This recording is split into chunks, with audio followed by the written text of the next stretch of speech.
Gibbo presents. And let's talk about New York sounds. The last time we talked about Canada sounds, I think a lot of people were kind of like, yeah, I totally forgot they were even there. But I also wanted to mention something about New York sounds. What I think is happening right now, as far as the New York scene. I think it's very difficult for, I don't know why, I do know why, but I think it's very difficult for a New York clash, a New York sound to clash in New York right now. It's almost like 4 times harder for them to clash at home than to clash abroad, of which we saw IDs go to England, and I think they got kicked out the second round. But I blame a poor performance abroad to being kind of like New York, And one thing about New York sounds, if you follow me on this, it might be the same for like somewhere in England. But one thing about New York sounds is you have more sounds per capita in New York, more DJs per capita in New York than anywhere in the world. So what does that do? What that does is it makes every man a sound man. It makes every man have dubs. It makes everybody at least be able to play on some level, and therefore you end up playing for a certain audience in a certain style. It's very difficult when you leave that area for that to translate to people who know nothing about that style and don't like it. You know what I'm saying?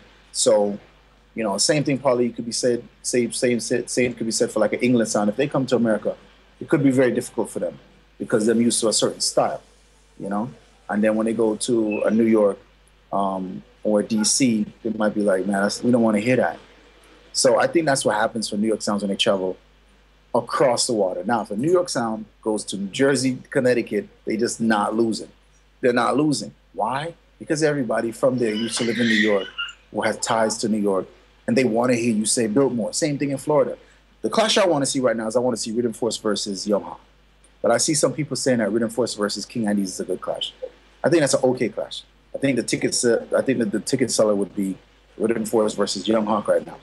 But either way, if they did that clash in Florida, Jamie would have a tougher time than King IDs.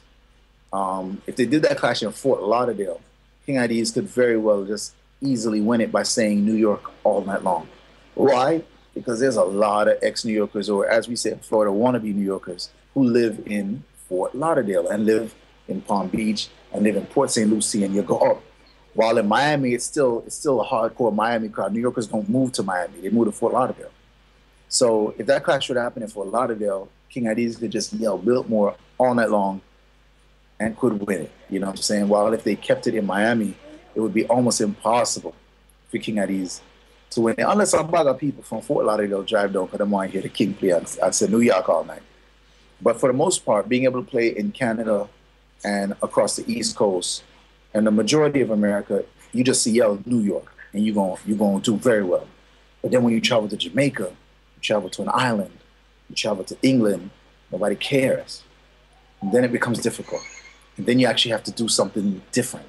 And I think that's very hard to just land somewhere and do something different. You'd have to kind of juggle a couple places first and then go, oh, I get it. This isn't going to work. So, I look at the Soul Supreme and Blunt clash. And like I said before, I think that's one of the best clashes to happen in a long time. Global Cup clash, also a great look for New York. Even though ID's lost in the tune for tune. But, I just think that for New York sounds to really be that powerhouse that they were, they have to do what Young Hawk is doing, man, and get out there, and diversify your portfolio and clash in weird places. Because what Young Hawk is going to do is become intelligent to what's going on globally.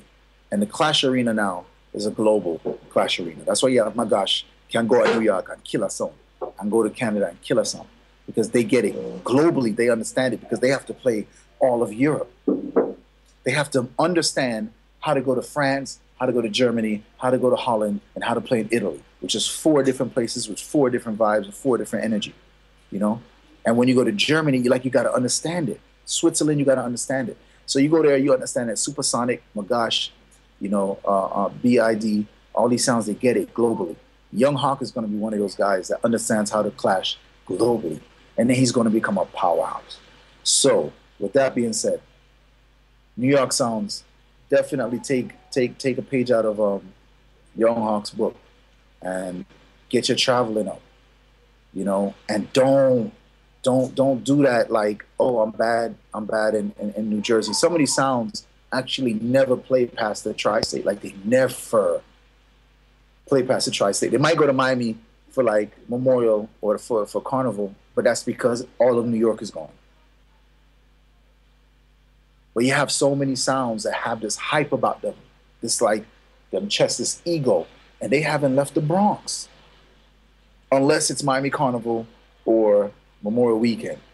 You know what I'm saying? Otherwise, they're in a small box. And I think that's what happened to a lot of New York sounds. And so I say to like the King IDs and the rest of the sound, them, we want to see you travel more, juggling wise. We want to see you travel more, clash wise, and take the loss. There's nothing wrong with that loss in UK Cup Clash. There's nothing wrong with the loss in wherever the clash might have been outside of America. But definitely travel, get it up. We want to see New York start to actually understand what's happening outside of New York for a very long time. I feel like sometimes when I listen to these New York sounds, and I'm just like, man, you can actually hear the similarities in all of them. Some of the speech, some of the stuff like that. Which is why I think Jakes does so well, because Jakes, he's just different. And what else I wanted to say was, I think the reason why somebody like Jakes has become a fan favorite automatically is because if you look at like Sound Clash and how it used to be, and it used to be badness, Babyface, Badman song. Badman used to run song. If you're not Badman, you don't play a song. You just don't. That's just not how it works. While now you kind of understand, like, if you look at Instagram or if you look at like World Star Hip Hop or, YouTube, people want to laugh. Look at Instagram. People are following like 3 things. They follow fashion. They follow people who say something deep, like Russell Simmons, and then they follow humor. Humor. Vine is all about humor. You know what I'm saying? And, the creepy guys might follow 2 gal with just, posting out the bathroom. But for the most part, humor. Everybody wants to laugh. Jakes, you got jokes. Polly got jokes. And that's why I think that they're going to rise as fan favorites, because everybody can play the same song now. Well, what can you do as a personality on the microphone to present the song in a way that's going to make me give you a forward before you even play the song? Jakes got that. The man says something sometime. You just have to say, yo, that's hilarious. You know what I'm saying? Polly, same thing. These selectors, they have entertainment. They have entertainment to the fullest.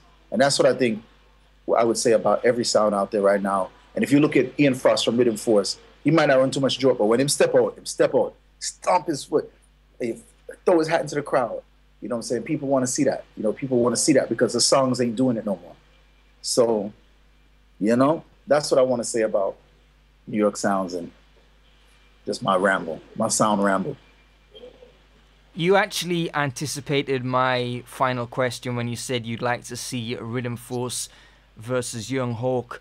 Are there any other clashes you'd like to see before 2014 comes to a close, or that you feel need to be made at this point in time? Yeah, my Young Hawk LP. I think some people want to see Rhythm Force next level, but I don't think that would be a big ticket seller, especially not now after the King ID's Rhythm Force 1-for-1. I do think LP Young Hawk would be a good attended dance, as well as a Rhythm Force Young Hawk, as well as Rhythm Force King IDs. But I really would prefer to see Rhythm Force and Young Hawk. So those are the two clashes I would like to see. Walshy, once again, thanks for your time. Let me also say congratulations on the birth of the twins. It's the first time I've actually spoken to you since they were born, and they're the only twins I know of that age who have their own Instagram accounts. Yeah, them boss. Hold on, I'm gonna go get them real quick. Hold on. Gibbo. Oh no, I said your name too loud, so this won't get frightened. All right, this is loud. This is Leno. Don't worry yourself, man. Yeah, they don't want to talk to you, Gibbo. Congratulations again, Walshy. Thanks a lot for your time. Yep. We'll catch up again soon. No, yeah, man. Everybody, go get your Gibbo gear right now. You see me? Gibbo, you need to make some onesies and some Gibbo nappies. You know what I'm saying? So that the young youth don't get some Gibbo too. You see me? Gibbo, Gibbo, Gibbo, Gibbo, Gibbo, Gibbo.